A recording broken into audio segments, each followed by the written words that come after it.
I've met some of your team members, and it looks like they're having a great time. But when you first pivoted, do you recall like what were they hesitant or like it's like, John, what are we doing here? No, listen. There's a lot of people. My past career, I was, in the media space. We used to call it a Rolodex. My contacts are massive. We had lots of visibility. We had what you would call clout, just based on what we did, right?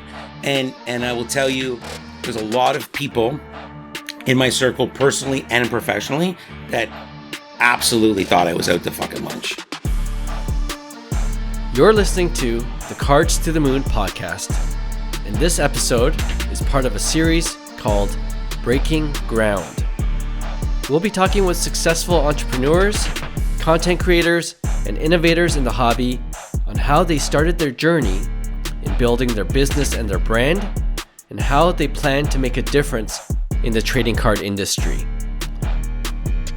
In this inaugural episode, we had to start right here at home in Toronto, Canada, with John Amendola, founder and CEO of Mintink, who started running the first Mintink out of his marketing agency boardroom before deciding to go all in around the time of the pandemic to disrupt the hobby that he saw was still stuck in the 80s and 90s.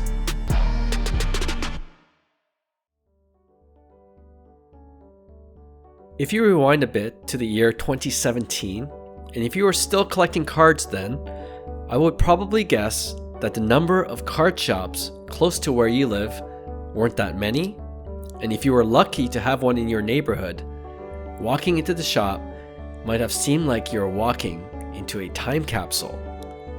Now, there are rare exceptions, of course, but for me personally, that was certainly the case when I got back into the hobby in the Greater Toronto area.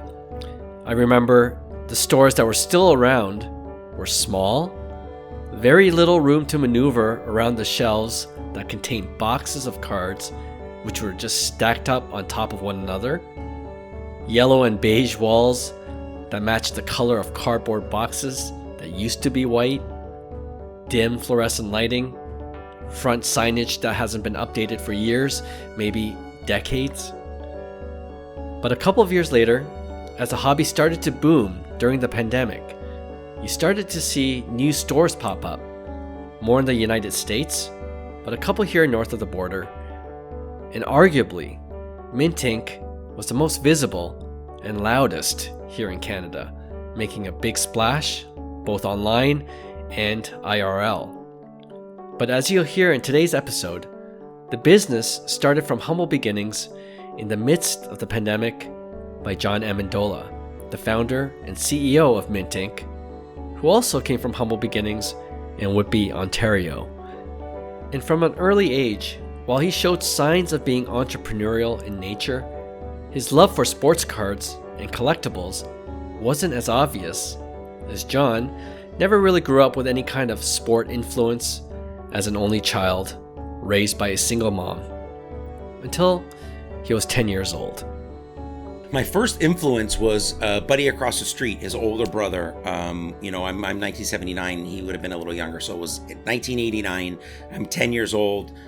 Buddy across the street's older brother is collecting baseball cards. So imagine, in Ontario 40 years ago, 35 years ago, baseball was, the Jays weren't quite winning yet. Anyway, I was infatuated, went home, Mom, I'm an only child, single mom, so a little bit didn't have that sport influence. I grew up listening to Tina Turner and Madonna. I was like, Mom, I need cards. And we walked across the street. We were living in an apartment building. And we walked across the street. It was in Whitby, beside Melanie Pringle's Fix and Convenience, 1989 OPG hockey. Opened the cards, Joe Sakic. That's his rookie year. I hit a Joe Sakic. Joe Sakic became my first ever favorite hockey player. And I became by osmosis. I actually was a Quebec Nordiques fan. And then when they went to Colorado, I picked up Pat LaFontaine as my official favorite player of all time. So I became a Buffalo fan, and then I started to follow McGillney, and there you go. But yeah, 1989 OPG hockey, Joe Sakic rookie. Thanks, Mom. Yeah, well, I thought you were going to go for 1 second, 1989 Upper Deck, which is also an iconic set. I chase that every show I go to. Yeah. Whether it's the Toronto Expo or the National, every show I go to, I try to buy a box of 1989 Upper Deck Chasing Griffies. So far, let's say my last 10 boxes, I have not have good luck at all. I read in the forums and all these Facebook groups I'm on, and they're like, oh, I got 3 and 2. I think I have like 5 out of 10 boxes, and my best grade so far is a 6. But I follow your content. Like, that this card is the most submitted card ever. I think it's like 140,000 and there's only like 3,010s. Yeah. It's like the toughest gem rate ever. Yeah. Well, I mean, 1979 O-Pee-Chee Gretzky might be tougher, but you know what I mean. At mass, at scale, it's the toughest. I mean, I did a video on it, and the most common grade that you could get is PSA 8. Yeah, which is the hologram on the back is a big one people don't look out for. Yeah, I'm a fiend for 1989 Upper Deck. But 1989 Upper Deck was out of our price range. We were living in housing at the time, the projects. Yeah, we've come a long way. And like 75-cent pack of O-Pee-Chee changed my life forever. And I've been literally obsessed with cards and collectibles ever since. Speaking of that, is there a prized card that you have from childhood or? So from childhood, I mean, listen, we collected in the junk wax era. So my most prized possessions were like, I have the Pat LaFontaine rookie and I have all my original hits. And unfortunately, being the nerd I am, I was a big Magic player, like 1993, 94. Yeah. So unfortunately, in 2001, when I moved out of home, I Magic was pretty valuable even then. Yeah. And I got some really good money for this box. And I mean, this box today would be a lot more. Yes. Like I got a few thousand for it then. So you can just imagine it would have been multiple tens of thousands probably today. But I will tell you though, from a personal collection perspective, I was showing you before we started this, some of the stuff in my office. And one thing I collect with cards are cards and sets that I wanted or couldn't attain at the time. So one of the very first sets I bought, it's behind you, is a full Wayne Gretzky set. Then I have the Pro Set Stanley Cup holograms right there. 5 years at least, I chased in Goodwin's Michael Jordan patch. I hit one. It's right up there. I think that's a $5,000 card. I will never sell it. Yeah. In this market, it could be worth. Where on earth do you find game-used Michael Jordan in today's world? You don't, right? So there, that's probably about it. But I have the Joe Sakic rookie and the Pat LaFontaine rookie, and all at home on a ledge with a $20 bill my grandmother gave me. It was in the same package. So maybe I was supposed to spend that 20 on cards a long time ago and I didn't. But now I just keep the 20. I love hearing stories like that because, we all have similar stories in a way. We're the same age, so yeah. We are the same age. But what's also similar when I interview other collectors is as we get older, we lose interest in collecting because there are a lot of other interests we get along the way. So I'm wondering if that was your story as well, or did you keep it up? Yeah, so I will say that I never lost interest ever. I did have, a lot of time, a lot less time. So from about 2009 till about 2019, when I was really in my entrepreneurial journey, I launched my advertising agency and started publishing some newspapers and magazines in the late 2000s. My wife will tell you, right, like literally, we paid for some of our wedding with the proceeds of our first business was J-Cap Toys and Collectibles. John, Kathy, Amendola, Palmer is the logo. We still kind of use it as like a hold code today. And at first she thought I was crazy. Then she figured out and at that time it wasn't cards. It was 2008, 9, 10. Like that's really, toys are really picking up now. I was selling sealed Nintendo and SNES games. But yeah, then I took a hiatus. What was really cool was I published community newspapers. And in New York region and the GTA, there was a couple of gentlemen that religiously had card shows. And I would cover these shows for the paper. And there was a shop in Richmond Hill that I would frequent once or twice a year. So from a collectible perspective, during those 10 years, I kept collecting, like I collect toys. I collect hoodies. I collect shoes. I collect watches. I just collect a lot of stuff. Yeah, my whole life. But then in 2019, started to mess around again, which obviously, in hindsight, was a great decision. But yeah, so there was a hiatus in there, but I think I never lost the love. I lost the funds. All of a sudden, a wife, we're trying to have kids, we have a mortgage, I'm running a business. So as soon as other priorities, yeah, sure. and as soon as The priorities never change. Just the bank account grows with time. Yeah. As soon as that, I had any disposable income. Like, I don't drive a fancy car. I don't want to drive a fancy car. I don't live in a fancy house. It's not my thing. I am all about experiences. So I spend my money on that. And I'll tell you, everything I collect has to have a memory attached to it. I don't really collect anything from a monetary perspective. If it's monetary, I would be lying to you if I told you I was collecting it. That's my entrepreneurial hat. I'm buying to flip. Every single thing on my PC, there's a story. I collect PSA 5s. Why do you collect PSA 5s? Well, I'll tell you that. Or Hulk, like, great example. I have 30 Hulk Hogan autos graded. I bet you my Hulk Hogan PC is double and then some right now. Sure. Don't care. It's priceless. You know, I want to kind of jump a little bit backwards because you kind of alluded to some of your entrepreneurial background and how you got to where you are in terms of where Mintink is. And we're going to get to that point. But did you know early on that you wanted to be an entrepreneur? Did you go to school and have in mind, this is a job or career that I'm going to go, or did you pivot along the way? Yeah. So I think that the truth is that I didn't go to school. I have no I'm not a university educated. So I didn't just wake up one day in high school and say, I'm going for an MBA. What happened was I grew up an only child, single mom, and life was difficult. So I had to make money. So my first job, I was 12. I was knocking on doors selling Toronto Star subscriptions. And this was a fully commissioned job. Imagine, holy shit, Clark. Imagine today's day and age, bringing a 12-year-old kid in a van, dropping him off in a subdivision to go knock on doors, and you cash him out at the end of the day. Like, there's just so much that's not wrong with that. That's wrong with that today.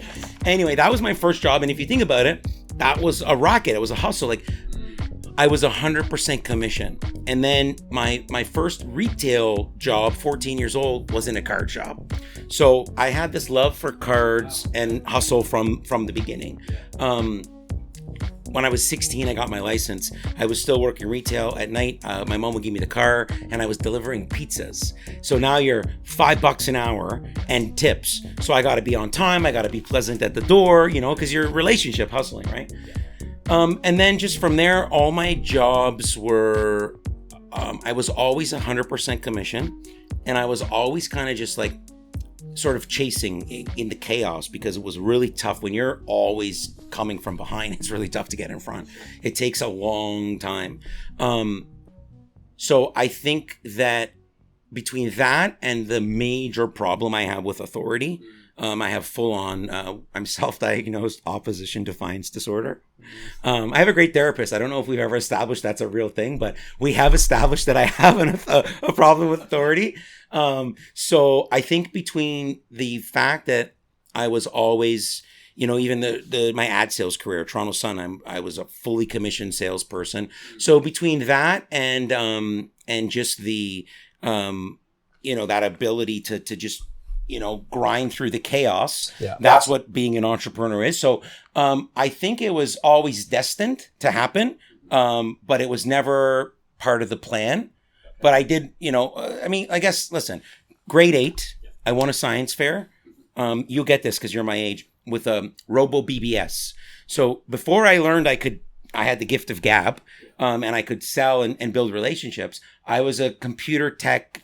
I was winning science fairs, running the internet before it was the internet, like front door mail, like it was wild. So I never had the discipline or the guidance to know that was what it was going to be. But if I trace it back like that, literally everything I've ever done has been entrepreneurial in nature.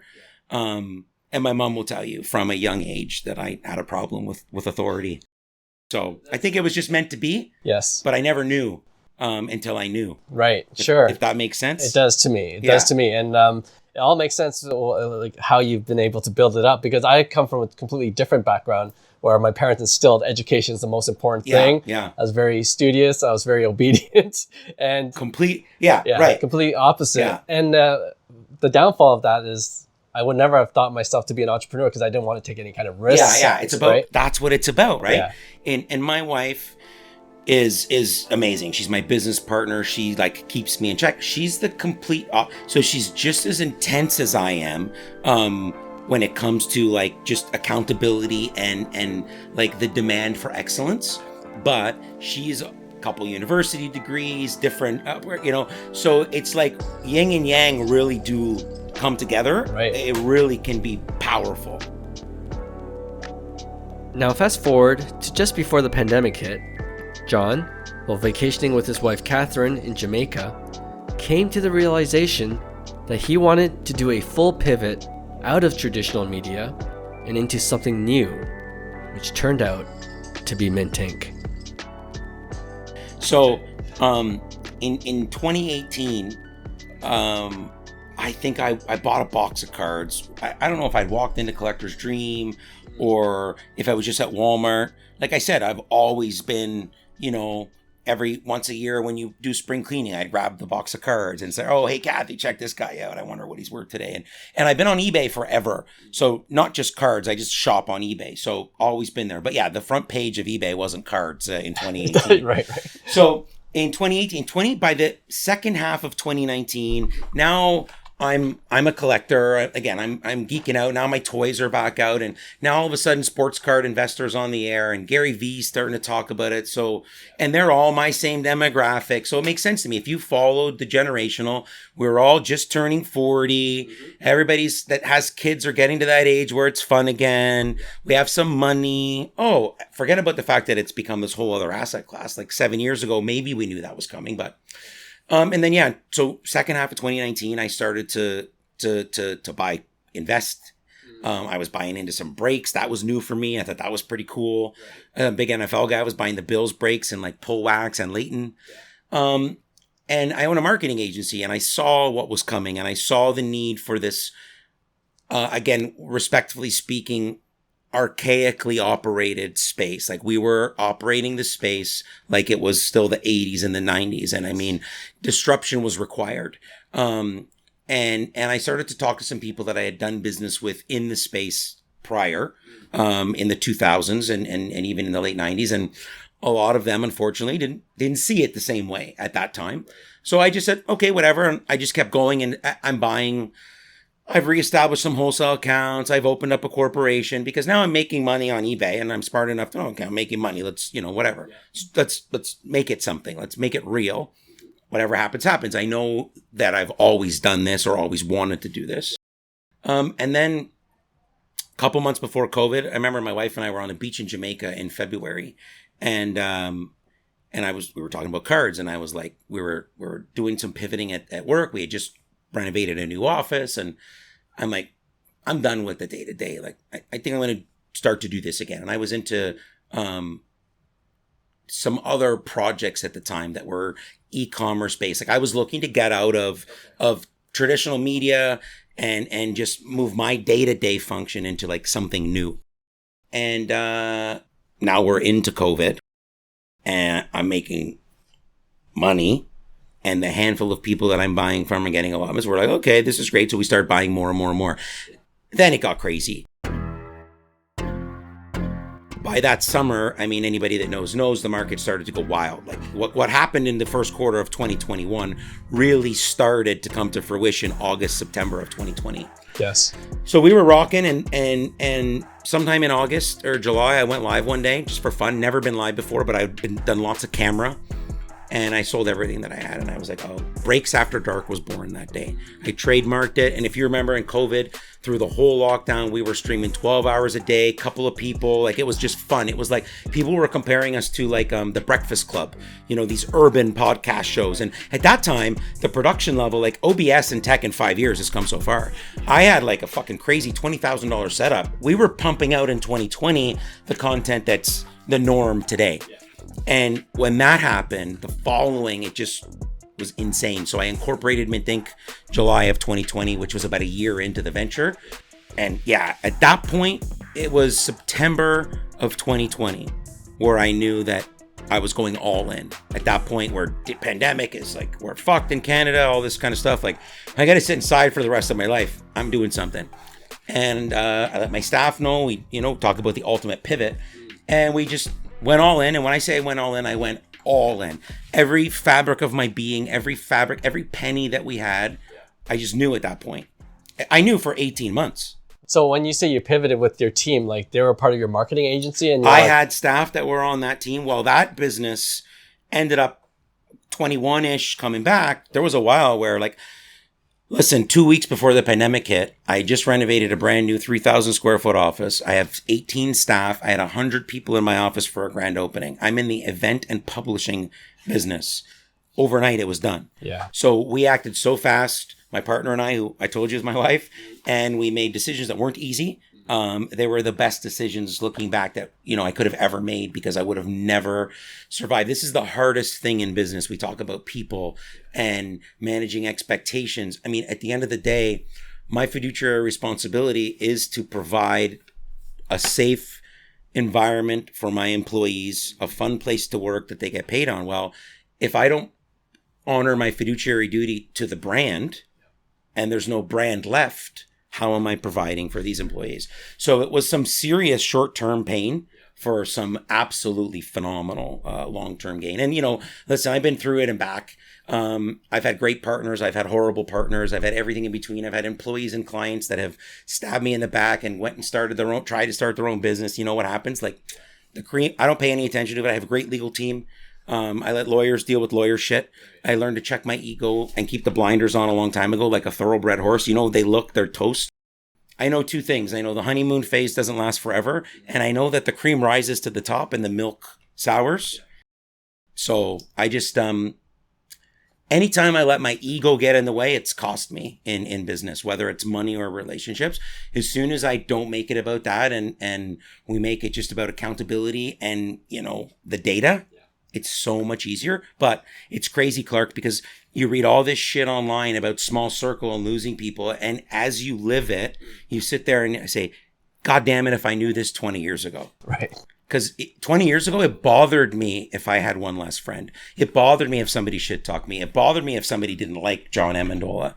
I don't care anymore. I'm old. Like, I'm closer to dead than alive now. I mean, I live every day. I love what I'm doing. But, 50 isn't 20. Yeah. Right? So it's like, that's important for me. And that was probably one of the biggest challenges of my career. I don't read a lot. We talk about education. Like, I've read in my lifetime the amount of books you read probably in your life, the course of your life in a quarter.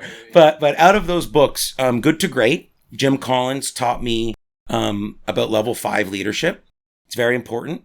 And I'm a rooted sales guy with a chip. So to learn about level 5 leadership and make it about Mintink and the community and not about me. And the other one was the Blue Ocean Shift. And it talks a lot about, and this is a very cutthroat industry. It talks about how, if you want to survive in a red ocean, you need to alienate yourself and create a blue ocean, which is now what we've done at Mintink essentially is we've built it for the community. It's for the community first. I mean, you're here, it's 2:00 in the afternoon and the store's packed. Yeah, for sure. It speaks volumes to my team. But my team preaches the ultimate customer experience is the Mintink way. Yeah, no, that's amazing. And I've met some of your team members and it looks like they're having a great time. But when you first pivoted, do you recall, like, what were they hesitant or like, it's like, John, what are we doing here? No, listen, there's a lot of people. So my past career, I was, in the media space. We used to call it a Rolodex. My contacts are massive. We had lots of visibility. We had like, what you would call clout, just based on what we did. Right. And I will tell you, there's a lot of people in my circle, personally and professionally, that absolutely thought I was out to fucking lunch. There's a few key people that have known me for my whole life that knew this was going to happen and that it was coming. Right. It's a matter of time. I talked to one of my best buddies, groomsman at my wedding, and he's one of those guys where we could talk to each other once a week or once a year and it's whatever. And we chatted the other day and I haven't chatted with him in a while. He just had a couple of kids in his mid-40s. He had twins, so he's pretty busy. But we chatted about that and he was telling me stories about how, he remembers when we were in high school and this is 30 years ago and it was just cards for me because I had a job at the card store, right? And it's pretty cool. So yeah, there was a lot of people Listen, including my own, wife and partner. Like Kathy Kathy knew because she knew from the beginning. But I don't think at the very beginning she was ready for me to go. But the data made everybody just stop talking. And then it turned to, now it's, are we going fast enough? But it wasn't full speed ahead from the start. John would quickly find out that starting a new business venture during the pandemic turned out to be pretty challenging. With lockdowns and restrictions, with no permits being granted to open new stores, Mintink had to start as a live shopping channel and an online retailer. But going digital first proved to be beneficial in helping differentiate Mintink from other existing local card shops. It was really tough in Canada to get going during the pandemic. Like, we couldn't get permits for like a year.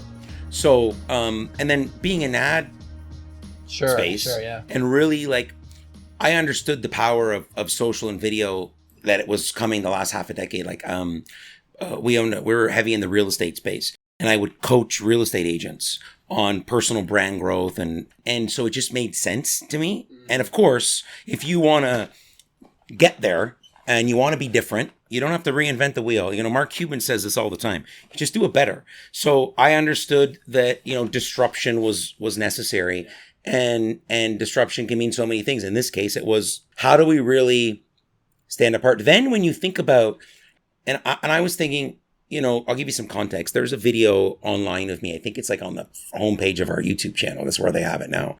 And it's in December of 2020. And now we're really rocking. We're locked down again. My showroom is open, one person at a time. I turned my boardroom. I redesigned my boardroom to look like a card store. Mintink Live was first. We were a live shopping channel and an online retailer first. The first brick and mortar was my boardroom. Because it took me a year to get a permit. I couldn't open the Langstaff store till summer of 2021. So we operated over a year that way because just, of all that. But anyway, realizing how big the space was and realizing how much of an afterthought in the big picture Canada is to a lot of the people that matter in the space, the manufacturers, the big conglomerates. I knew that we needed to make a lot of noise, the right kind of noise to get noticed.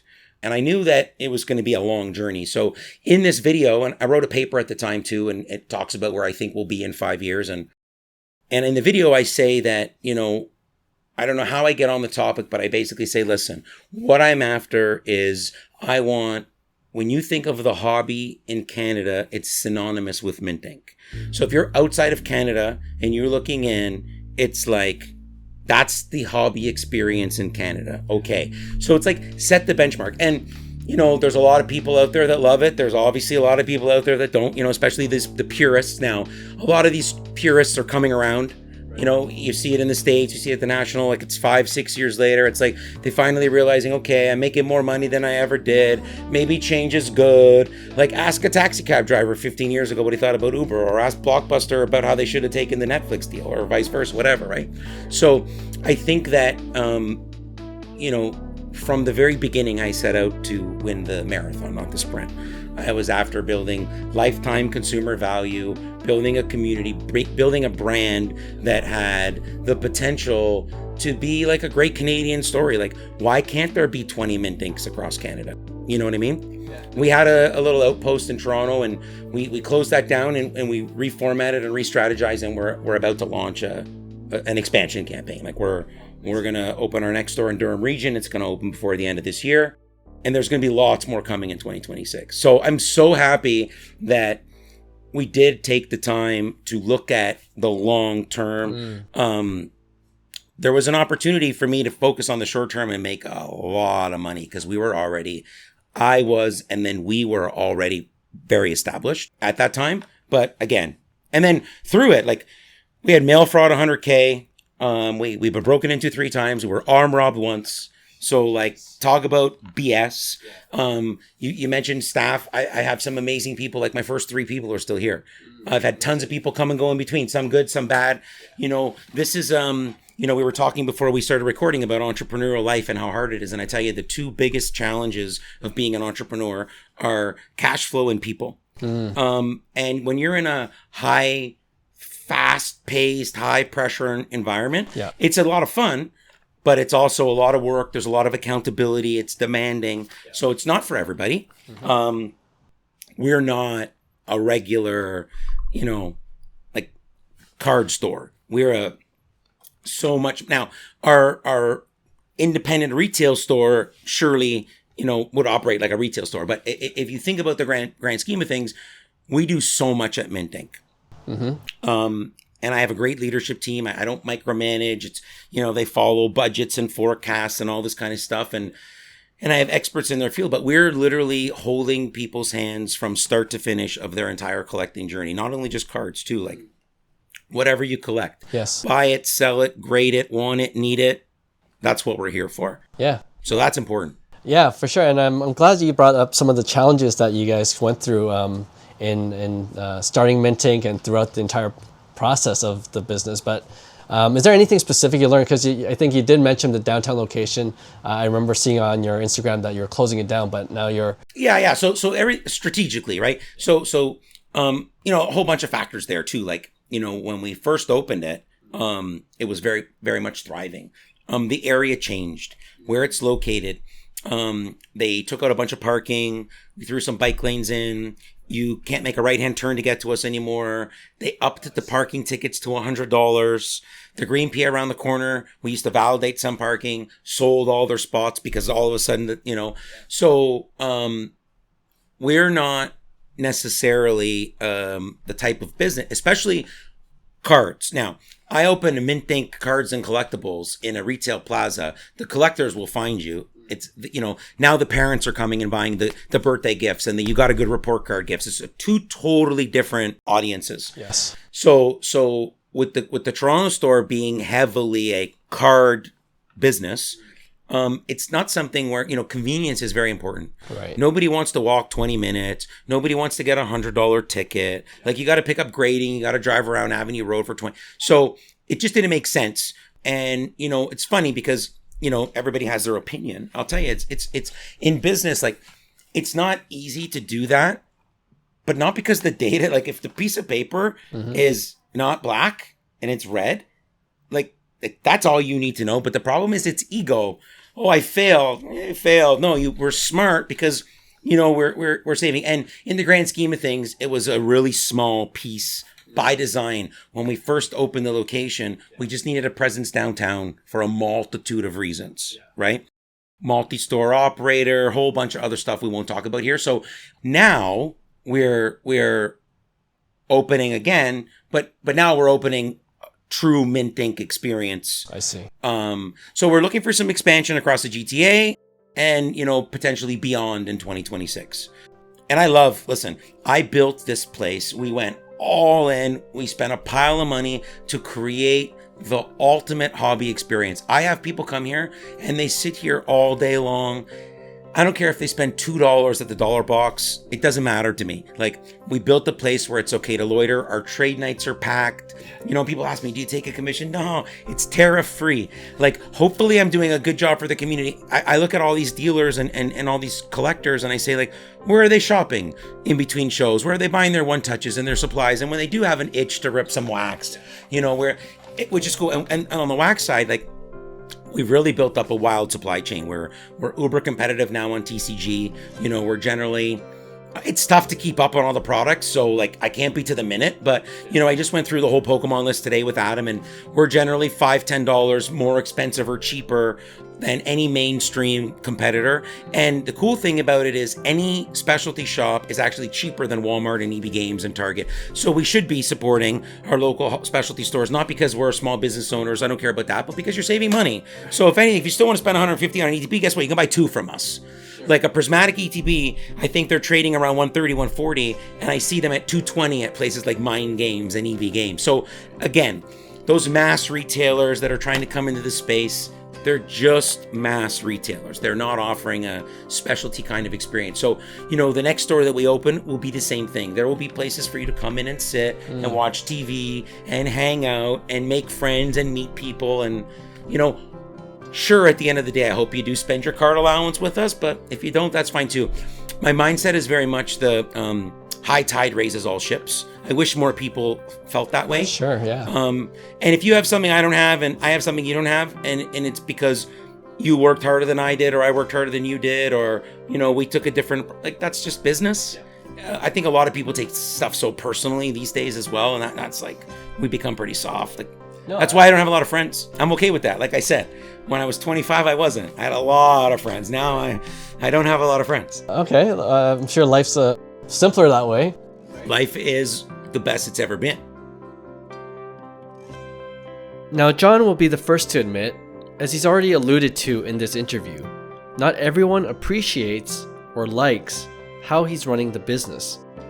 But that seems to be the case, generally speaking, in the hobby, as the hobby grows and evolves, causing tension between those who like the way the hobby used to be and those who want to see change.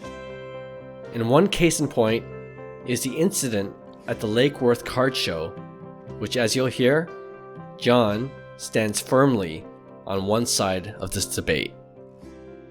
One thing I thought of recently, I really want to ask you this, is because we're in this transition period in the hobby, you have between physical and digital, of course, but this transition period is definitely causes, I've seen it causes friction with the more old school sellers, who are just used to doing things a certain way.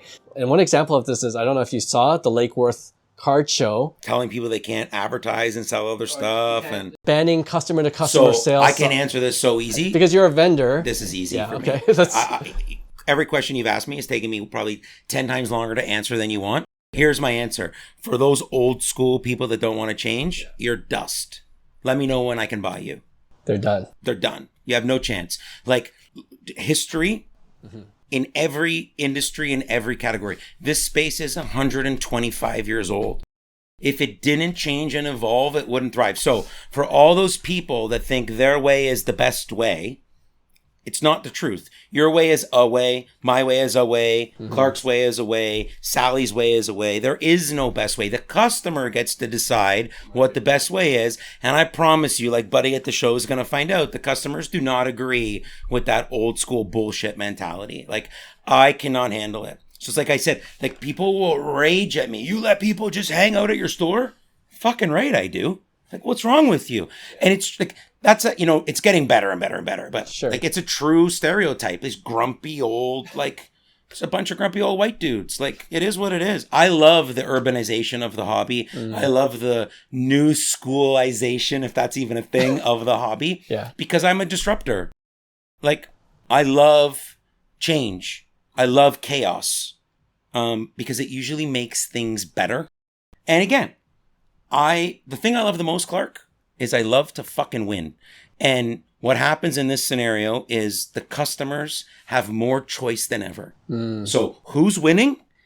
It doesn't matter what you or I think about each other. It matters what the customers think. It matters where the customers are spending their money. That's who's winning. And I promise you, it's not with somebody that's telling people, don't come here if you want to do deals on the floor and this and that. So I'm going to go to Van City and I'm going to bring cards to sell and buy.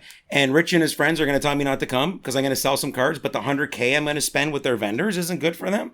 They would never. Nobody in their right mind would. I'm with Jeff Wilson on this one. This guy's out to lunch. That was nice, clear, and concise. Absolutely. 100%. If anybody disagrees, please at me. I'd love to get on a live and debate that with you any day of the week. And nobody will, because your audience is filled of intelligent collectors that understand change is good. I mean, not all change is good. Change is good in general. Agreed, 100%. And you know what? I don't think a lot of people will at you, because if you read the comment section, of course, yeah, we're on the same side. We're like, what are you guys thinking? It's crazy. Yeah. And again, if it's the way it was done, awesome. And listen, when there's shows popping up every weekend, again, the customer is winning. Every single time the customer is winning. And look, you talk about Gary Vee. There it is right there. He will tell you the same thing every time. Yeah, absolutely. You know what I mean? So if you think if I'm full of it, great. Every other successful or even every other, forget about successful, just half a brain.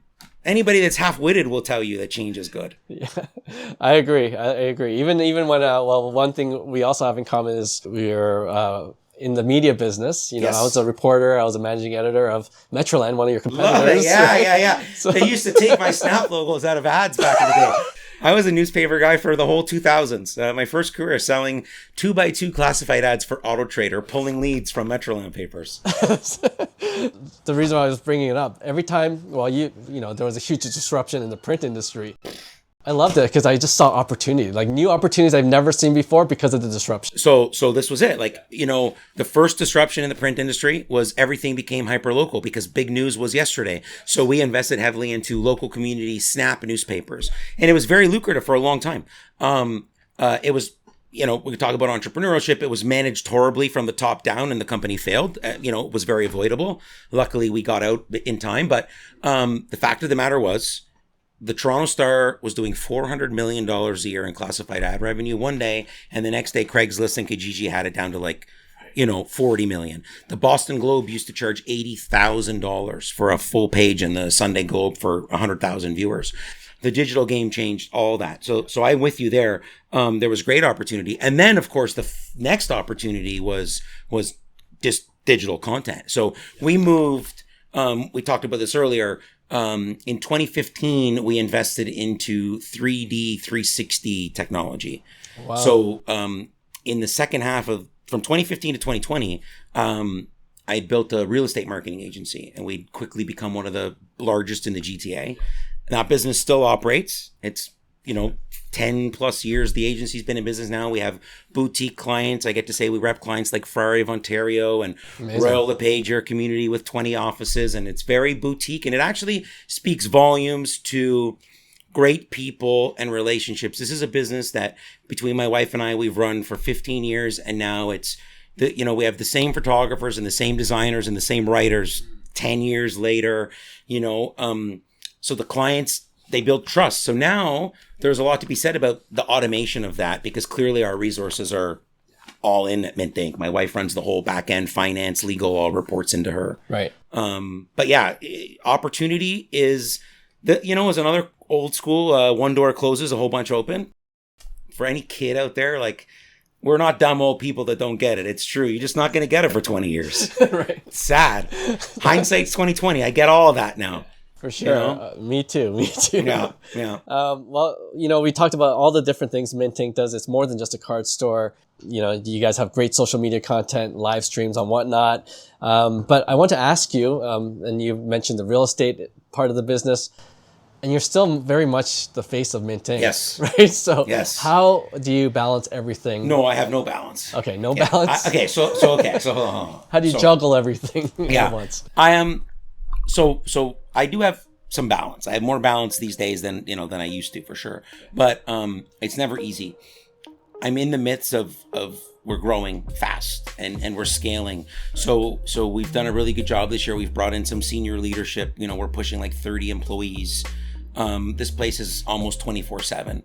We're streaming 2 shows a day, 7 days a week. We're picking and packing orders 12 hours a day, 7 days a week. The store is open 7 days a week, 9 to 9.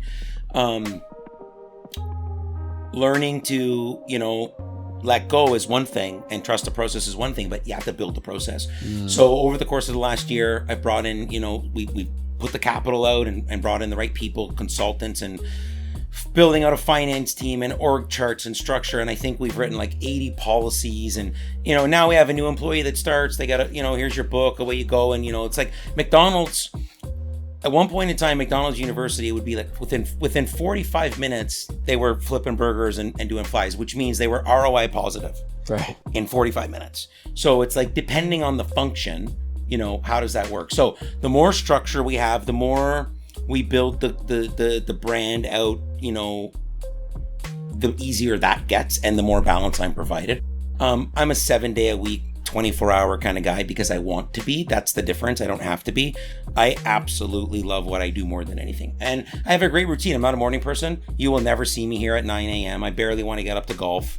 I love, I have great balance in life. Again, my wife and I are middle-aged now. We have no kids. Like, I'm literally living my dream. Like if there was ever somebody that's living their childhood dream, we're doing it. And then, from an egotistical perspective, I had a lot of people growing up tell me that I was going to amount to nothing. So I definitely had a big chip. And I can say now, like, that chip is gone. I'm very at ease. And for me, that's balance. I'm not fighting with my own self. I am my own worst critic, right? My own worst enemy.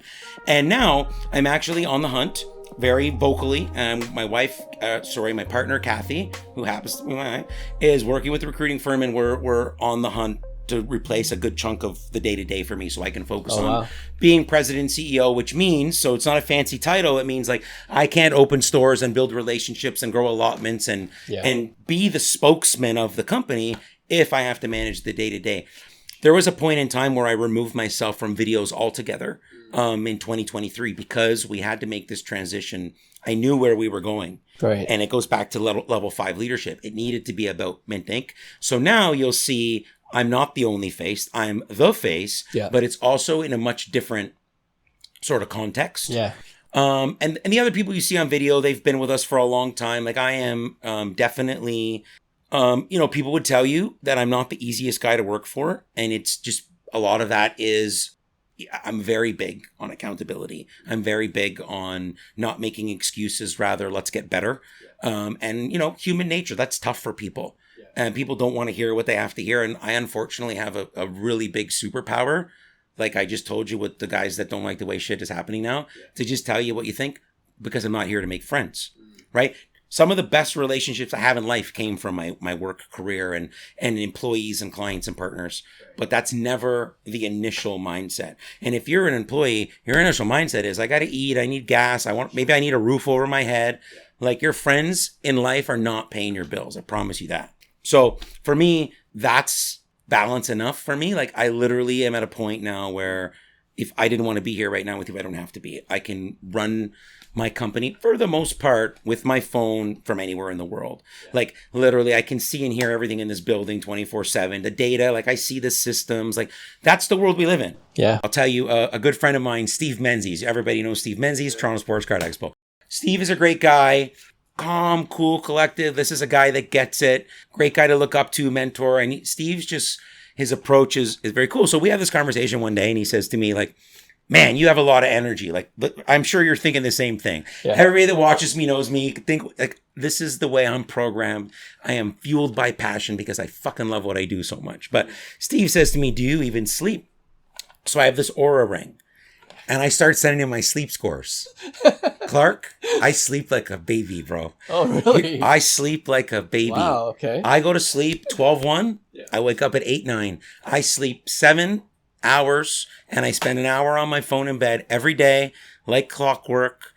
The people think I don't sleep because of how much I get done. Yeah. Well, the difference is the other 16 hours I'm awake, I'm plugged in. Yeah, sure. And plugged in doesn't mean I'm here. It just means I'm talking to somebody, something like. Yeah, you're thinking about it. I love it. So it's not like I go home for dinner. Like and that's one of the things. Like we don't have children, and maybe at this point in my life they would be older. But if I had small children at home, then maybe I have to look. Like I have friends that are entrepreneurs. That's what happens. They got to race home, and then the kids are shut down, and they're all night long. If you're getting emails from me at 12 o'clock at night, it's because I'm just chilling because I want to be on. The Call of Duty's done and I'll jump back on the computer. Right? I'm a night chronotype. Yes. Kathy, my wife, is up at 5:30 in the morning. I'm in fucking La La Land for 4 more hours still. So I do have, contrary to popular belief, I have all the balance in the world I want right now. It's actually like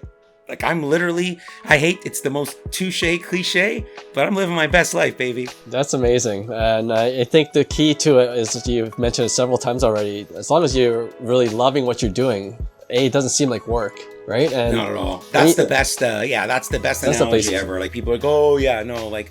Yeah, no, and to your point, I do have 2 young boys, and when they're home from school, you got to prepare dinner, but when they're asleep, because I love doing this card thing so much, guess what? I'm working till 2 or 3 in the morning. Yeah, exactly, right? So yeah, so you make it work when you love something that much. Exactly.